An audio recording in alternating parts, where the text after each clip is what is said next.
अस्सलाम वालेकुम जी। हम परमुटेशन कॉम्बिनेशन की जो टॉपिक है उसकी एक्सप्लेनेशन काफी हद तक कर चुके हैं, और थोड़ा सा हम उनको रिव्यू करते हैं और फिर हम पास पेपर क्वेश्चन पे फोकस करते हैं। फिर पास पेपर क्वेश्चन के साथ साथ आप ये देखेंगे ये टॉपिक इंप्रूव होगा आपका।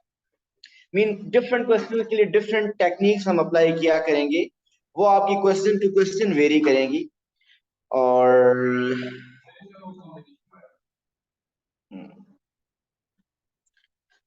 सबसे पहले मुझे ये बताइए कि जब आप कहीं पे 7 फैक्टोरियल अप्लाई करते हैं तो मुनीब 7 फैक्टोरियल का मीनिंग क्या होता है? वो तो कैलकुलेटर करता है ना। आप 7 फैक्टोरियल जब लगाते हैं तो आपके जहन में क्या चल रहा होता है कि 7 फैक्टोरियल का आंसर क्या शो करेगा? 7 फैक्टोरियल का मीनिंग ये होगा कि अगर 7 लोग हैं, 7 लोग हैं, तो 7 के 7 को हर पॉसिबल वे में अगर आपस में स्विच किया जाए, शफल किया जाए, तो कितनी अरेंजमेंट बनेगी? वो 7 फैक्टोरियल। और अगर उनमें कोई रिपीट हो रहा है तो उस नंबर ऑफ टाइम्स जितना वो रिपीट है उससे हम डिवाइड करें। और जब हम आते हैं परमुटेशंस की तरफ, सो मेजर डिफरेंस क्या है परमुटेशन में और फैक्टोरियल में? कि परमुटेशन में आपके पास जितने नंबर अवेलेबल होते हैं वो उनमें से कुछ यूज हो रहे होते हैं। अगर 9 अवेलेबल हो, 9 के 9 यूज करें तो 9 फैक्टोरियल है। लेकिन 9 में से 3 यूज करें और 3 को स्विच भी करें तो वो 9p3। वैसे 9p9 भी 9 फैक्टोरियल ही होता है, ये भी आपको पहले बताया है। और फिर परमुटेशन और कॉम्बिनेशन में फर्दर डिफरेंस क्या है? कब परमुटेशन अप्लाई होंगी, कब कॉम्बिनेशन अप्लाई होगा? परमुटेशन उस वक्त अप्लाई होगा जब ऑर्डर इंपॉर्टेंट होगा। मीन अगर 10 में से 4 लोग चूज किए और उन 4 लोगों में से फर्दर ऑर्डर अगर इंपॉर्टेंट हुआ तो आप परमुटेशन अप्लाई करेंगे। लेकिन अगर 10 में से सिर्फ 4 चूज करने हुए, ऑर्डर इंपॉर्टेंट ना हुआ, तो आप कॉम्बिनेशन अप्लाई करेंगे। सो कॉम्बिनेशन में वी चूज ओनली, और परमुटेशन में हम चूज भी करते हैं और फिर अरेंज भी करते हैं। सो अब हम ऐसा करते हैं कि कुछ क्वेश्चंस करते हैं। मैंने वर्कशीट भी शेयर नहीं की ना।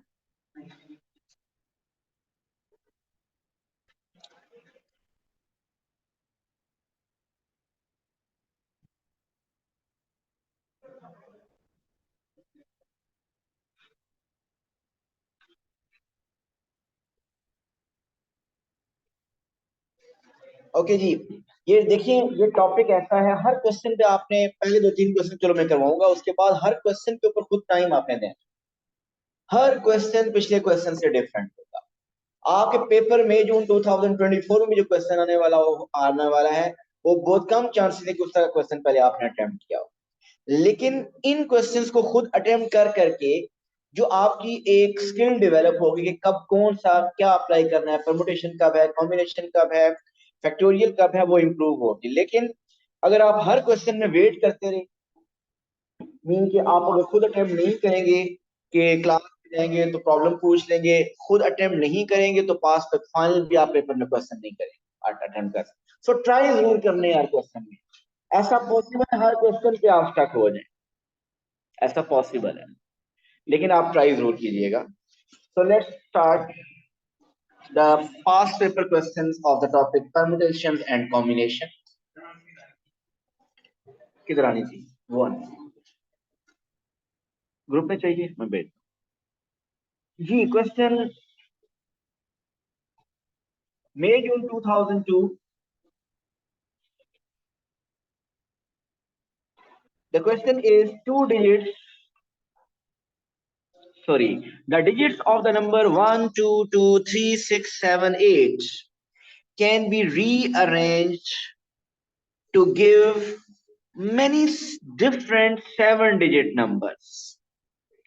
Find how many different 7-digit number can be made if। ये क्वेश्चन स्टार्ट करने से पहले बताइए, फैक्टोरियल लगाना चाहिए, permutation, combination? Direct factorial 7 digits हैं, उन सबको स्विच यूज करना है। सो फैक्टोरियल से ये क्वेश्चन हो जाना चाहिए। ऐसे क्वेश्चन हैं कि जिसमें फैक्टोरियल भी आ रहा होगा, परमुटेशन भी आ रही होगी, कॉम्बिनेशन सब आ रहे होंगे, ऐसे भी क्वेश्चन हैं जी। पार्ट 1 कीजिए।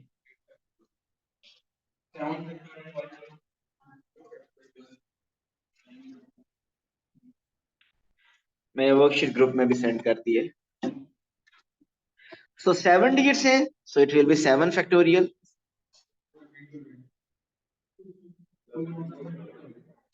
2 रिपीट हो रहा है 2 टाइम्स से, तो डिवाइडेड बाय 2 फैक्टोरियल। और अब आप कैलकुलेटर यूज करके फाइनल आंसर लिखेंगे। ये 1 मार्क इसका होगा और 1 मार्क आंसर लिखने का होगा।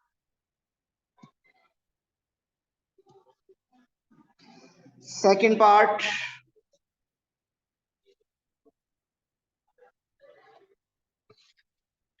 the digits 1, 3, 7 in any order are next to each other। ये next to each other वाले क्वेश्चन हमने किए हैं। जरा आपने वो रिकॉर्डिंग लास्ट सुनी है ना? Okay, next to each other वाले क्वेश्चंस को कैसे करते हैं मुनीब? एक बॉक्स में बंद कर देंगे, बिल्कुल। सो 1, 3 और 7 को आपने क्या दिया कि एक बॉक्स में बंद कर दिया। बॉक्स में बंद करने का मतलब इसको हम 1 कंसीडर करें, ठीक। और बाकी कितने हैं? 2, 2, 2, 2 हो गया, 6 हो गया और 8 हो गया। सो ये टोटल कितने हो गए? 5। 1, यार पहले ये तो कर लो। 1, 2, 3, 4 एंड 5। So 5 factorial. और अब ये 1, 3, 7 जिसको आपने पहले सिंगल यूनिट कंसिडर किया हुआ था, वो तीनों भी अपनी ओके 5 फैक्टोरियल को डिवाइड भी करना है हमने 2 फैक्टोरियल से, क्योंकि उसमें 2, 2 रिपीट हो रहा है। और इनटू ये 1 3 और 7 आपस में इंटरनली अपनी पोजीशन स्वैप कर सकते हैं, वो डिफरेंट ऑर्डर बनेगा। So into 3 factorial.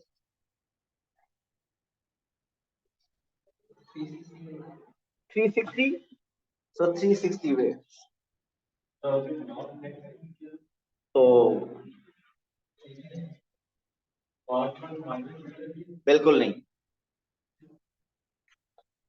जी। ये चले, मैं वैसे बात अब इन्होंने कर दी, दोबारा मैं इसकी तरफ आऊंगा।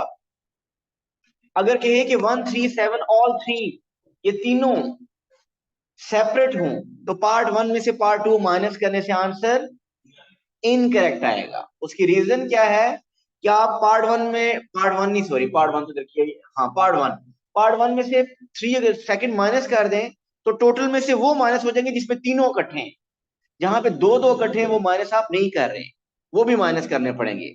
सो वो कैसे करेंगे, उस क्वेश्चन को भी हम नहीं कर रहे, मैं भी करके दिखा देता हूँ इस क्वेश्चन के बाद। ठीक है, आपने पूछा लेकिन इस तरह नहीं होगा।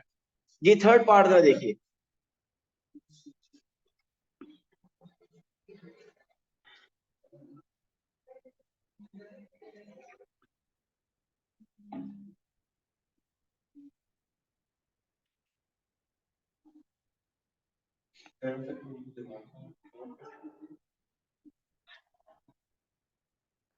These 7 digits numbers are even। देखिए प्लान बनाए, ऐसे नहीं फौरन से प्लान बनना चाहिए आपके माइंड में कि इवन नंबर के लिए क्या होता है। इवन नंबर के लिए एंड पे क्या होना चाहिए, 2 होना चाहिए, 6 होना चाहिए या 8। सो एक ऑप्शन ये है, 1 2 3 4 5 6 7 के लास्ट डिजिट आपने फिक्स कर दिया 2। एक ऑप्शन ये है। सेकंड ऑप्शन कि लास्ट डिजिट आपने फिक्स कर दिया 6, और कि लास्ट डिजिट आपने क्या फिक्स कर दिया 8।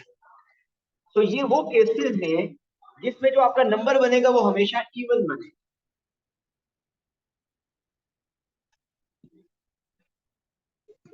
अब फर्स्ट केस में से बताइए, अगर एंड पे 2 फिक्स कर दिया, ये वाला 2 फिक्स हो गया, ये 2, बाकी कितने नंबर रह गए, 6।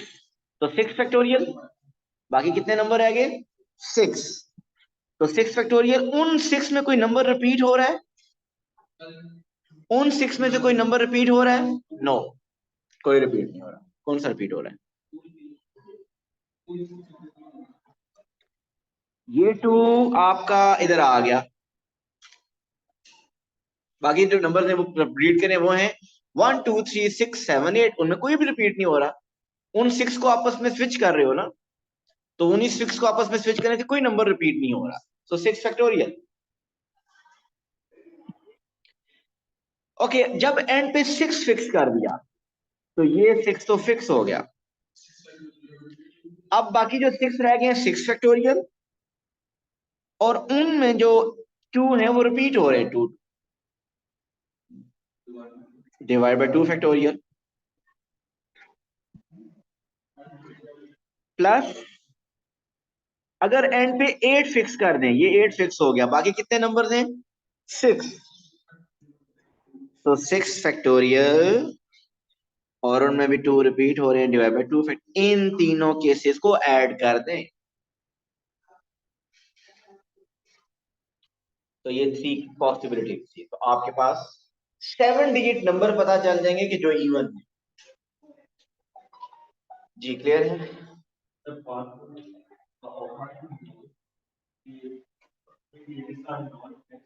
मैं नहीं कहीं भाग रहा बेटा, जब मैंने कहा है तो मैं एक्सप्लेन करूंगा।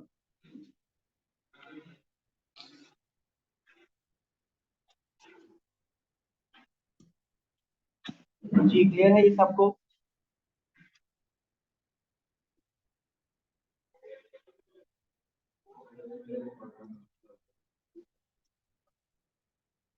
वो कह रहे हैं उसको उल्टा मुझे करवा के दिखा। आपका क्या है क्वेश्चन,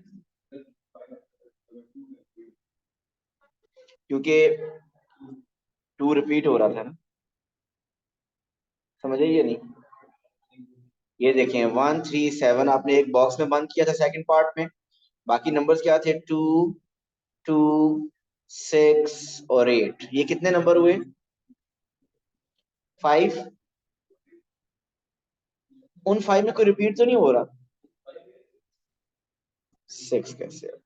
1 2 3 4 5। इन 5 में 2 दो दफा आ रहा है, तो डिवाइड बाय 2 फैक्टोरियल। ठीक। और 1 और 3 और 7 हमेशा इकट्ठे रहेंगे ना इसमें, इस केस में, क्योंकि उनको आप 1 कंसिडर किया है। तो उनको इंटरनली भी स्विच हो सकते हैं, तो मल्टीप्लाई बाय 3 फैक्टोरियल करने से डिफरेंट अरेंजमेंट बनेगी। जी अब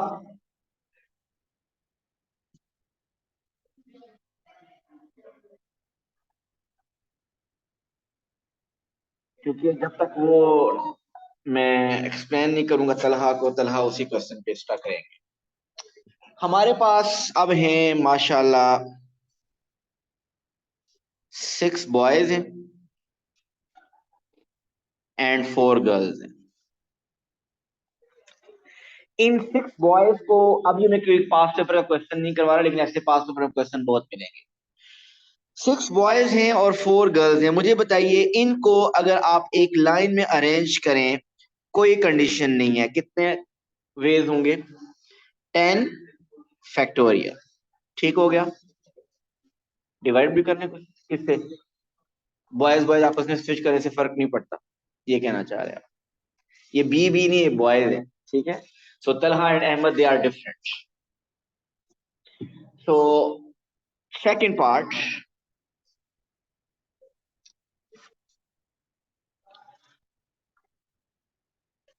all 6 boys are next to each other, all 4 girls are next to each other। बताइए। 1 2 3 4 5 6 boys are next to each other, इनको एक बॉक्स बना दिया। 4 गर्ल्स, गर्ल, ये गर्ल्स का मतलब जी जी सिंपली नहीं है, गर्ल्स हर गर्ल डिफरेंट है। ठीक है। So all 4 girls are different. So पहले आप कर लेंगे 2 फैक्टोरियल। मीन आपने 1 बॉय पूरे को 1 कंसीडर किया एक बॉक्स, पूरे गर्ल को एक 1 बॉक्स कंसीडर किया। अब वो 6 बॉयज इंटरनली अपनी पोजीशन स्विच कर सकते हैं, 6 फैक्टोरियल। वो 4 गर्ल्स आपस में पोजीशन स्विच कर सकती हैं into 4 factorial.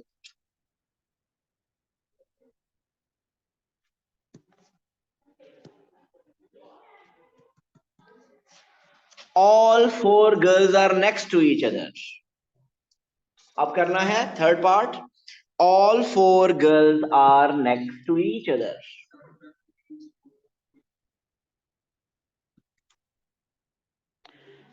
Boys boys boys, boy boy boy, girl girl girl. हम चाहते हैं कि all 4 girls are next to each other. So हमने ऑल 4 गर्ल्स को एक बॉक्स में बंद कर दिया। अब ये टोटल कितने हो गए? 6 boys and 1 box of girl, 7।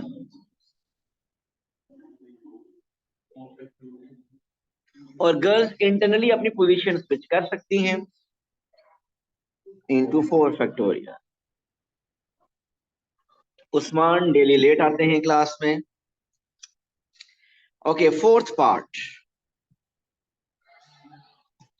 अब फोर्थ पार्ट जरा सुनिएगा, जो तलहा की ख्वाहिश थी कि all 4 girls are separated. Talha कह रहे हैं कि सर ये चारों लड़कियां बहुत बातें करती हैं, इन चारों को अलग अलग बिठाएं। तो मैंने कहा तलहा आप ही बिठा लो। तो क्या ऐसा तरीका है? कितने वेज हैं कि all 4 girls will be separated? क्या आप टोटल पार्ट 1 में से पार्ट 3 माइनस करने से आंसर ठीक आएगा? बिल्कुल भी नहीं। क्योंकि पार्ट 1 में से पार्ट 3 माइनस करने का मतलब ये है कि वो चारों इकट्ठी जहां जहां बैठती हैं वो माइनस हो जाएंगी, लेकिन जहां पे 3 बैठती हैं, जहां 2 बैठती हैं, वो तो माइनस नहीं होंगी। ठीक हो गया। तो हम क्या करें अब, इसके लिए क्या स्ट्रेटजी होगी जरा सुनिएगा, क्योंकि ये सिर्फ रूल जो टोटल में से माइनस करें ये 2 गर्ल्स के लिए हो सकता है, 3 के लिए भी नहीं हो सकता और 4 के लिए भी नहीं हो सकता है लेकिन बहुत लेंथी हो जाएगा। अब 4 के लिए दो दो वाली अरेंजमेंट भी माइनस करना, तीन तीन वाली माइनस करना, और 10 होगी तो फिर क्या करेंगे, मुश्किल हो जाएगा। तो जरा इसके लिए ऐसे क्वेश्चन को अटेम्प्ट करने का जरा तरीका समझिएगा। फोकस 100% यहीं पे होना चाहिए। बॉयज का मसला तो नहीं है ना। ये है 6 बॉयज की position, number 1, number 2, number 3, number 4, number 5, number 6। ये 6 बॉयज की पोजीशन। ये बॉयज 6 के 6 बॉयज हर पॉसिबल वे में आपस में स्विच हो सकते हैं। 6 फैक्टोरियल, कोई मसला? मसला तो सारा गर्ल्स का है। हम चाहते हैं कि ऑल गर्ल्स आर सेपरेटेड। अब मैं पॉसिबल पोजीशन डिस्कस करने लगा गर्ल्स की कि कहां कहां पे आए कि वो हमेशा सेपरेट रहे। अगर यहां एक गर्ल आ जाए इन दोनों बॉयज के दरमियान, अगर यहां आ जाए 3 पोजीशन होगी, यहां आ जाए 4th पोजीशन होगी, यहां आ जाए 5th पोजीशन आ गई, इधर आ जाए 6th पोजीशन, स्टार्ट में आ जाए 7th पोजीशन। ये जो 7 पोजीशंस हैं, इन 7 पोजीशन में कहीं भी गर्ल आ जाए, अगर गर्ल आ जाए तो they will always be separated. ऐसे ही है ना। सो गर्ल्स के लिए अवेलेबल पोजीशन कितनी है, 7। इन 7 में पोजीशन में कहीं पे भी 4 गर्ल्स आ जाएं, they will always be separated. वो 4 कहां पे हो सकती हैं, इधर इधर इधर और इधर हो सकती हैं। सो इन 7 पोजीशन में कहीं पे भी 4 गर्ल्स आ जाएं और वो आपस में बेशक स्विच हो जाए हमेशा, सो 7p4। So 6 factorial into 7p4। 6 factorial means 6 boys के लिए कि वो हर पॉसिबल वे में आपस में स्विच हो सकते हैं। 7p4 के उनके लिए अवेलेबल गर्ल्स के लिए पोजीशंस कितनी है, 7, और उनमें कहीं पे भी 4 एडजस्ट हो, 7c4 या 7p4। p4 गर्ल्स का आपस में स्विच होने से फर्क पड़ेगा। इंटरनल ऑर्डर इंपॉर्टेंट है। So 7p4, so 6 factorial into 7p4। So this is how you will separate out the girls जिसमें गर्ल्स 2 से ज्यादा होंगी और उनको हर गर्ल को सेपरेट बिठाना होगा। हाँ, अगर इसमें कहता कि बस चारों गर्ल्स इकट्ठी ना बैठे तो फिर तो पार्ट 1 में से पार्ट 3 माइनस हो सकता है। अगर वो कहता कि बस चारों गर्ल्स इकट्ठी ना बैठे, ये अगर कहता तो फिर तो पार्ट 1 में से 3 माइनस। लेकिन अगर कहता कि चारों गर्ल्स सेपरेट होनी चाहिए, even 2 of them will should not be sitting next to each other, तो फिर उसके लिए ये टेक्निक है। और क्वेश्चंस? ये भी कहा है मैंने। ओके, अभी थोड़ी देर इसको छोड़ दे। सर ये प्लीज ये आप वाली बात रिपीट समझ, करें ये फिर से। मैं रोहान रिपीट करूंगा अभी। ये वाली बात समझ आई कि नहीं, ये 6 फैक्टोरियल इंटू जी 7p4 सर आ वाली। गई, क्लियर क्लियर। तलहा, इसी तरह का पहले एक और क्वेश्चन कर लेते हैं, फिर वो जो मैंने दूसरी बात की है वो करते हैं। अच्छा चलें, कर लेते हैं वो। मैंने ये कहा पार्ट 3 में क्या था, पार्ट 3 में हमने किया कि all 4 girls are next to each other. Part 4 में हमने कहा all 4 girls are separated, mean 4 में से कोई सी 2 भी इकट्ठी ना हो। ठीक हो गया। मैं ये बता रहा हूं कि एक केस में आप पार्ट 1 में से पार्ट 3 माइनस करेंगे तो वो आंसर करेक्ट आएगा। एक केस में, वो क्या केस है, अगर उसने ये कहा कि आप वो अरेंजमेंट फाइंड करें जिसमें चारों अलग ना हो, all 4 girls are not next to each other. इसका क्या मीनिंग है, all 4 girls are not next to each other, mean चारों इकट्ठी ना हो। दो आज तो आप पार्ट 1 में से पार्ट 3 माइनस कर दें, तो चारों इकट्ठी नहीं होंगी उसमें। लेकिन अगर कहे कि सारी सेपरेट हूं, मीन कोई सी 2 भी इकट्ठी ना हो, 3 भी इकट्ठी ना हो, तो फिर ये पार्ट 4 जिस तरह भी हमने किया इसको अलग से करना पड़ेगा। एक क्वेश्चन और देखिए, 10 women and 6 men. 10 women and 6 men. बताइए वो ways in which all 6 men are separate. All 6 men are separate. Mean even 2 of them should not be sitting next to each other. कोई से 2 men भी इकट्ठे ना बैठे. All men, 6 men are separate.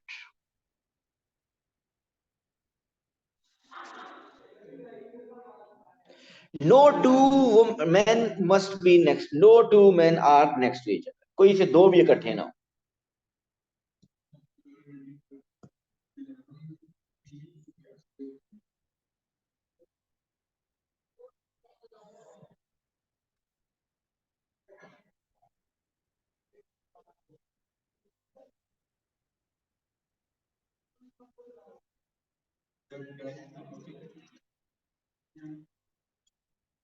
और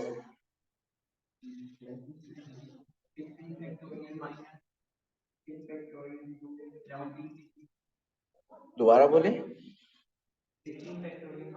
ओह 16 factorial सबको अरेंज कर दिया.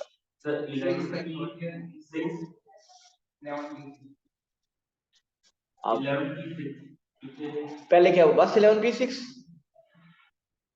सर पहले 10p6 था था लेकिन बाद में 11p6 क्योंकि हर मोमेंट के बीच 11 आप बताइए. 10 फैक्टोरियल पहले वुमेन को तो फिक्स करें यार. 10 वुमेन 1 2 3 ओके 10 वुमेन. जो 10 वुमेन है 1 2 3 4 5 6 7 8 9 10 ये 10 वुमेन है. इनके लिए ये हाँ ये 10 वुमेन तो आपस में फिर हर पॉसिबल में हो सकती है ना. 10 फैक्टोरियल. अब वुमेन हम चाहते हैं कि मेन ऑल मेन सेपरेट हों. तो उनके लिए अवेलेबल पोजीशंस कितनी है? 11. 1 2 3 4 5 6 7 8 9 10 11. और इन 11 स्लॉट्स में कितने मेन को अरेंज करना है? 6. सो 11p6. सो 10 फैक्टोरियल इंटू 11p6.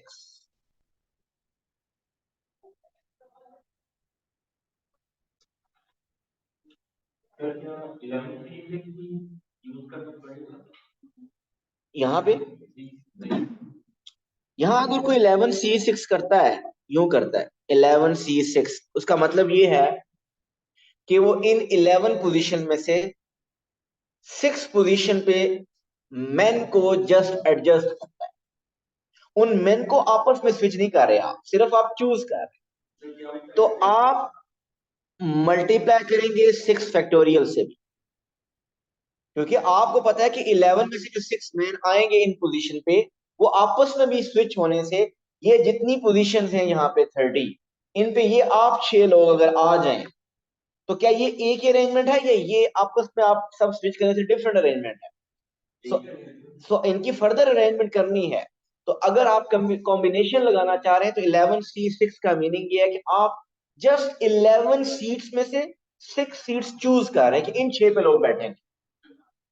उनको फिर आपस में अरेंज नहीं कर रहे हैं. और आपको पता है लोग हैं, मेन हैं, ऑल मेन आर डिफरेंट. आप 6 डिफरेंट हैं, आपको आपस में भी स्विच करें तो इनटू 6 फैक्टोरियल करना. और उसकी जरूरत नहीं है. इसके ये 11c6 into 6 factorial is same as 11p6.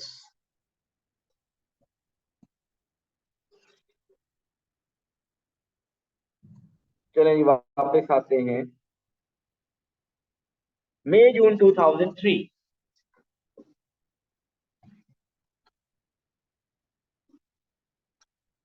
A committee of 5 people is to be chosen from 6 men. अच्छा, नॉर्मली ये वर्ड आने से आपको क्या हिंट मिल रहा है?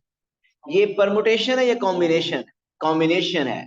ये चूजन सिलेक्शंस ये नॉर्मली आपको हिंट दे रहा होता है कि ये कॉम्बिनेशन है, बट क्वेश्चन फिर भी आपको पढ़ना पड़ेगा. Let's see. A committee of 5 people is to be chosen from 6 men and 4 women.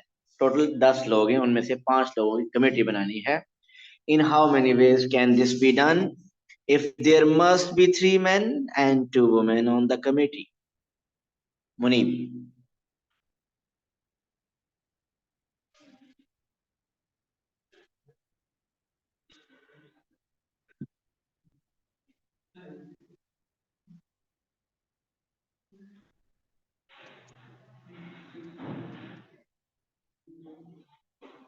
क्या कर रहे हो? लिखने वाला कुछ नहीं है।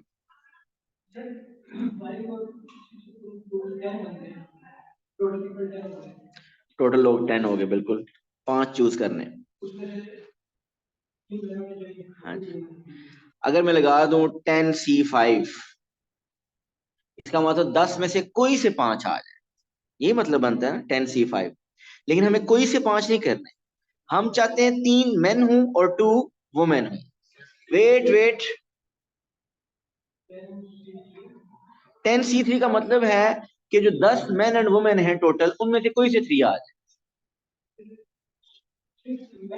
आप मेक श्योर करो कि 3 मेन आए। वो कैसे श्योर करोगे? जब मेन में से चूज करोगे, जब टोटल में से चूज करोगे तो कोई फीमेल भी आ सकती है। तो कासिम बताएं क्या करना चाहिए? कासिम,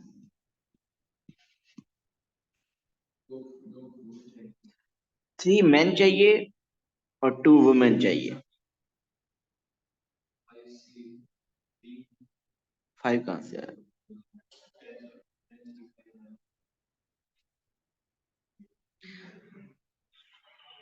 वो मुझे लगता है आप समझ ही नहीं रहे फिर। जी नहीं, मुझे मुनीर को समझ आ गई है, मुझे पता चल गया जी। जी प्लस या प्लस सब लगाते हैं जब और हो। मीन आप कहते हो या 3 मेन हूं या 2 वुमेन हूं, ऐसा नहीं है भाई। एट अ टाइम 5 बनने चाहिए। 3 मेन एंड 2 वुमेन लिखा हुआ है, and mean multiply. So 6 main में से हमने चूज करने हैं 3 main, so 6C3, and 4 women में से 2 women, 4C2। So 6C3 and 4C2। ठीक हो गया आंसर इसका? कैलकुलेटर से चेक कर लेंगे। Second part, if there must be more men than women on the committee. So cases बनाइए, केसेस कि मेन ज्यादा हों देन वुमेन। हाँ काउंट होगा, काउंट होगा, आसान है। अच्छा जी, केस नंबर 1 कि 3 मेन हो जाए और 2 वुमेन। एक ऑप्शन ये है, और क्या ऑप्शन है? 4 मेन एंड 1 वुमेन, और 5 मेन एंड 0 वुमेन। तलहा यही 3 केसेस है ना, कोई और तो नहीं है? 6 मेन हो सकते हैं,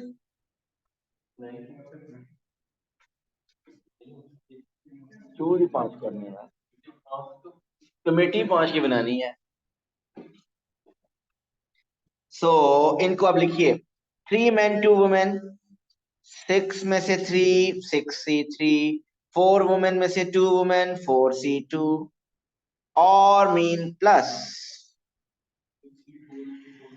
6 में से 4 मेन, 6C4, इंटू 4 वुमेन में से 1 women, 4C1, plus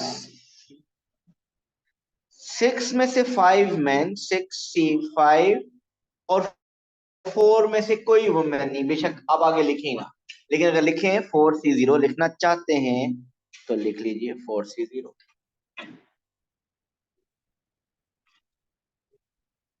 sir yes Rohan.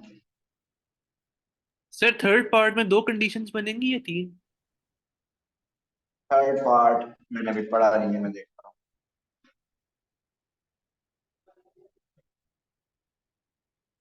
ये हो गया सबका।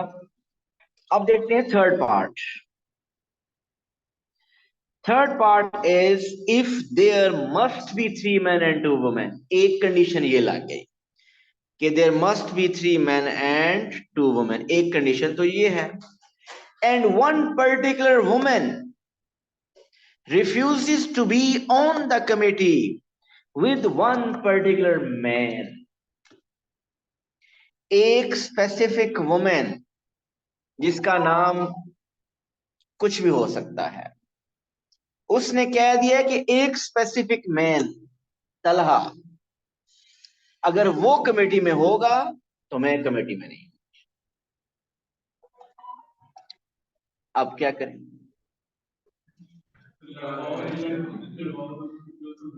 कितने केसेस हैं, कितने केसेस हैं इसमें?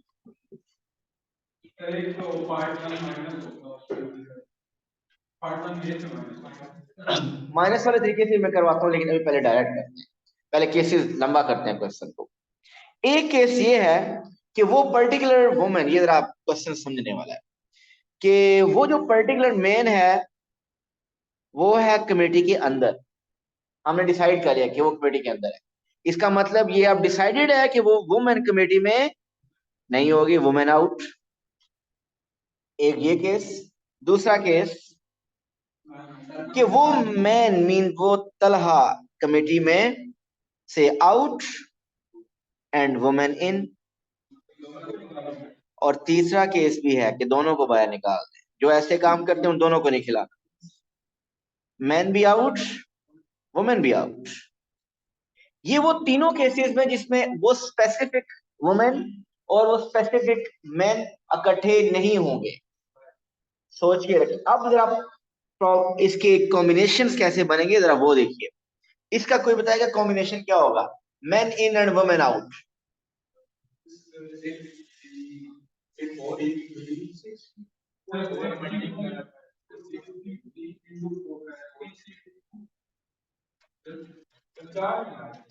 Sir, 6C3 into 3C2. Ahmed Ahmed Ahmed, इधर सुनिएगा सुनिएगा।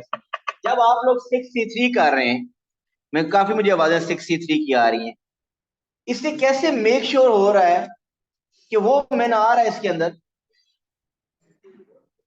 सुन ले मेरी बात, सुन, आप बोले नहीं प्लीज। जब आप 6C3 कर रहे हैं, इससे कैसे कंफर्म हो रहा है कि that man is included in that? इसका एक ऑप्शन ये है कि आपने वो फिक्स कर दिया है, उसको इसमें काउंट ही ना करें। आपने उस पर्सन को फिक्स कर लिया, उसके बारे में डिसाइडेड है कि वो तो कमेटी में है ही है। आपने कमेटी में बाकी 5 लोगों में से कितने चूज करने? 2, क्योंकि एक मेल तो हो चुका है ना। तो आपने ये डिसाइड कर लिया, उसके बारे में कोई सेकंड थॉट है ही नहीं, इसके बारे में डिसाइड है कि he is in the committee. अगर कोई कंफर्म करने के लिए 1C1 लिखना चाहते तो लिख ले कि वो एक है, वो पर्सन उसमें से वो चूज होना चाहिए 1C1, लेकिन 1C1 को तो लिखने का फायदा नहीं है। सो आपको पता है कि वो चूज हो चुके हैं, आप उसको ग्राउंड में, अच्छा ये कमेटी है, कमेटी में भेज दिया कि आप कमेटी में डिसाइडेड हो। सो आपको जस्ट बाकी 5 मैन में से 2 मैन चूज करने। अब आगे सुनिएगा, अब आगे सुनिएगा। अब वुमेन इज आउट, उस वुमेन के बारे में डिसाइडेड है कि वो कमेटी का पार्ट नहीं होगी। तो अब हमने 4 वुमेन में से चूज नहीं करनी, उस एक वुमेन को हमने साइड पे कर दिया है, बाकी 3 में से हमने 2 वुमेन चूज करनी है। सो इनटू 3C2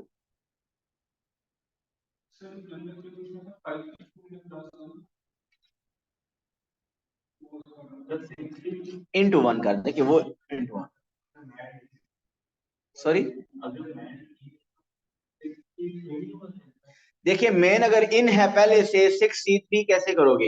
एक बंदे के बारे में पहले मैंने डिसाइड किया हुआ कि तल्ला कमेटी में है, तो मुझे तो बाकी 5 में से डिसाइड करना है ना, 2 और।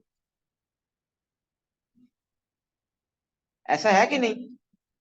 देखिए अगर तलहा के बारे में डिसाइडेड है कि वो कमेटी के अंदर है, वो इन है, अगर मैं 6 में से 3 चूज करता हूं ना, तो ऐसा पॉसिबल है कि वो जो पर्सन तलहा है वो उसमें चूज ही ना हो। सो मुझे मेक श्योर करना है कि तलहा, तो तलहा के बारे में मैंने डिसाइड कर लिया कि Talha is in the committee. So आप जस्ट बाकी 5 में से 2 और चूज करो, तलहा हो चुका है, बाकी 5 में से 2 चूज करें। चले आप इसकी बनाइए, मैन आउट, वो particular man out and women in. वो मेन आउट का मतलब ये है कि अब वो कमेटी का पार्ट नहीं हो सकता। सो हमारे पास अवेलेबल 6 नहीं है, फिर कितने? 5 हैं, क्योंकि तलहा के बारे में तो डिसाइड हो चुका है, वो कमेटी का पार्ट ही नहीं होगा। तो बाकी 5 में से कितने चूज करने हैं हमने? 3, क्योंकि 3 मेंबर कमेटी, मैन 3 होने चाहिए। सो 5C3। और women is in the committee, वो स्पेसिफिक वुमेन आयशा जो भी है उसके बारे में डिसाइडेड है कि वो कमेटी का पार्ट है। सो आपको 4 में से 2 वुमेन नहीं चूज करनी, एक वुमेन के बारे में डिसाइडेड है। सो अब बाकी 3 में से 1 वुमेन चूज करनी है। सो 3C1। और लास्ट केस, दोनों को बाहर निकाल दिया, तलहा भी आउट। तो तलहा की बजाय 6 की बजाय 5 पीछे मैन रह गए, उन 5 में से 3 मैन चूज करने हैं। And that girl Ayesha is also out. So Ayesha भी आउट, तो 4 की बजाय 3 में से आपको 2 वुमेन चूज करनी है। इनको ऐड कर लीजिए, you will get those possibilities in विच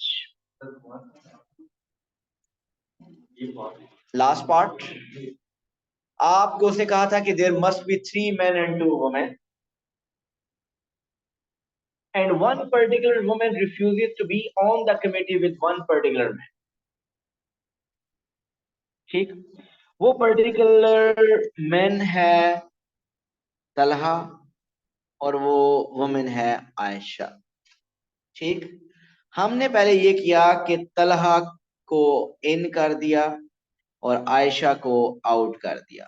ठीक, आपके पास, मुझे बताइए, ये एक केस दिया मैंने, वैसे तो इसका मैंने दूसरा मेथड करना था लेकिन अभी इसी पे इतना टाइम लग रहा है। 6 मैन हैं, उनमें से कितने मैन रह गए? तलहा के बारे में डिसाइड है कि वो कमेटी के अंदर है, 5 रह गए। उनमें से कितने और चूज करने? 3, क्यों तलहा पहले चूज नहीं हो गया? ये 4 हो जाएंगे ना अगर 3 और आपने चूज कर लिए। 5 में से अगर आपने 3 चूज कर लिए, तलहा पहले से डिसाइडेड है, तो ये तो मैन 4 हो जाएंगे, मैन तो 3 होने चाहिए। सो 5 में से 2 चूज करेंगे आप।